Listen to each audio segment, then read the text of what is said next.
Hi, so I've got about 5 minutes tonight, and I've got 3 poems I'd like to share with you that are all about a couple of minutes long each, so I feel I'd better get started. But beforehand, I'd just like to say thank you to Sylvia and all the lovely Shakespeare & Co crew for giving me this opportunity tonight. Okay. There's this thing in drama, it's called a beat, or a pulse, be it what you will. It's meant as a moment of potency, of power, where unknown emotions fall and topple. And of course there are beats in poetry too, the beats of the words upon the page, the running feet of the line, the beats of the sounds are spoken to be heard, beats of music, beats of rippling rhythms, short and staccato or long and lugubrious. But it's your beats that echo behind this poem's pulse. And when I think of you, I begin to lose the beats at all, as I remember how the beats of your veins in your wrist, hot upon my own, would be like a racing train through the desert. One of those classic Wild West steam engines that pistons out over a canyon, a great jet of white smoke fluting behind it, and I've lost all rhythm and beats of these poetic phrases. It has become just a long sentence or a paragraph because that is how it felt. So, a beat. And there was a phrase I used in a poem before, the flame that warms can burn no more, but it is just as much the flame that warms can burn yet more. For we let what we had shared consume, until we had no more than the scattered charcoal sticks, that we could not pick up for fear they might disintegrate. Disintegration, that album from The Cure you made me listen to, and how I still listen to it and I still love it now. But when I listened to Faith and I said I loved it too, I was lying. It was too grey and abstract for me. And how even now if I knew you'd lied to me to say you loved some of my music too, it would give me this little thrill of memory. But this is not really about you, and I'm not writing this for you. I do not intend for you to hear this. I'm aware I have an audience, and as I know from past experience, to listen to someone you don't know moan on about their ex you've never met is hardly ever enjoyable. So I'm trying to keep this universal, because each past love is a beat, and life is a series of beats, pulses, impulses, power. The butterfly beats of an eyelash upon a cheek, moments in memory that sting like salt water. So, a beat.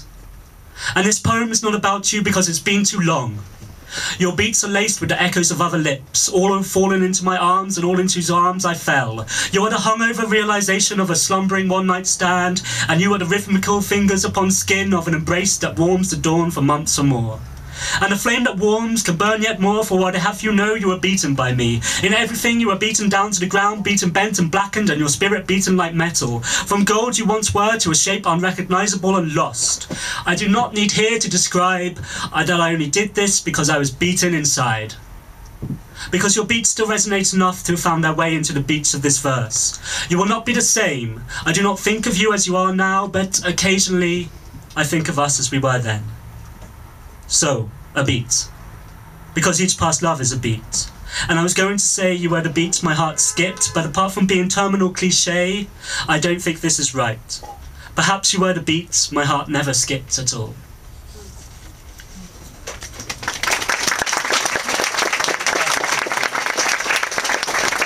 And so this one is a little bit lighter-hearted.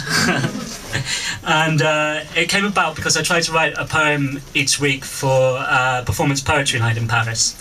And I was stuck for inspiration. I was staring at my laptop, asking myself, what should I write about? And then I decided to write what was on my laptop screen, try and write a poem about something that is essentially unpoetic. Sometimes I read almost all of my Facebook newsfeed. Often an inordinately long task, for like Thor's horn that contained the oceans, there is some black satanic magic that entails however far down you scroll, the newsfeed will never find an organic end.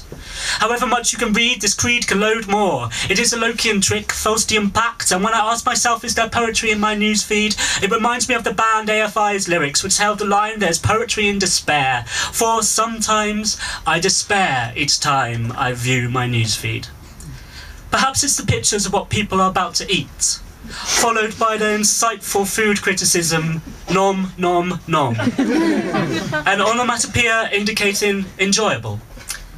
Or it's the self-taken topless post-gym pictures and all the likes and comments like OMGZ swoon, hashtag salivating.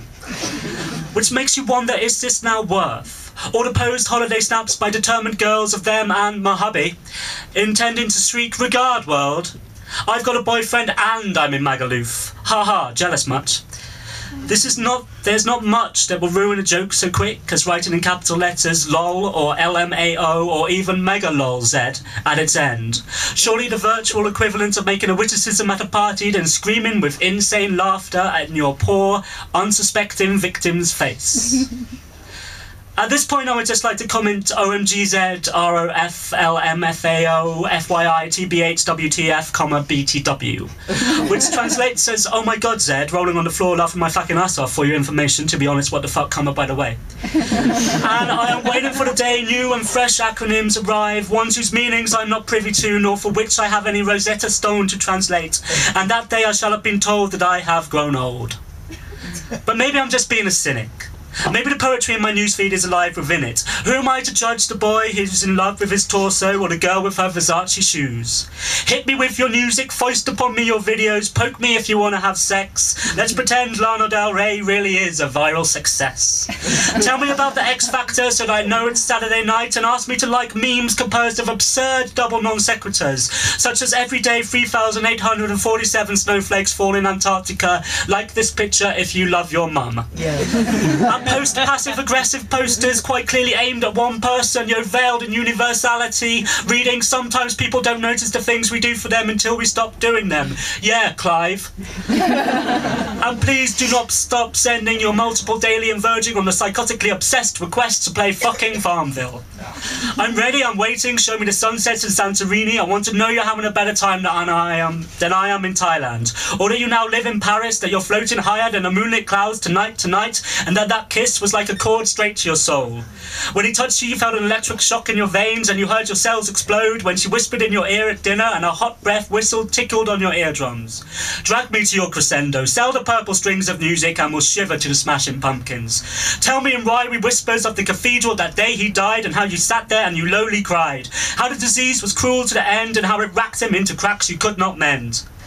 Confide how you tried to hide your tears in the club as the music juddered, the UV light shuddered when her fingers disentwined from yours, and she said on a darkened dance floor she'd found another. This went when she sang of cloud bursting, of the hounds of love.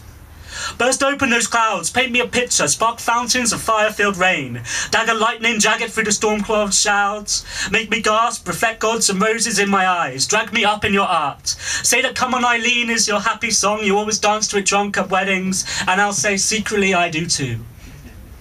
But I think perhaps you will not tell me this on my newsfeed. These moments that construct you, these beats that sculpt you, do not appear often on these virtual waves. Is there poetry in my newsfeed as much as poetry can be? The moments external to the eternal dilemma of Diet Coke or Pepsi Max, the recurrent memes of 50s housewives sharing gin, and like the meanings between the lines of a poem, drops exist elsewhere. Behind the mirror in which the boy at the gym captures his beloved body yet again in photograph. Times he shares his body and it's like a fire inside that no photograph can ever hope to capture. Elusive wisps that the girl in Magaluf seeks with camera and boyfriend in tow. Yet she knows inside, in truth, they are white stones, dappled under the waters of her digital dreams.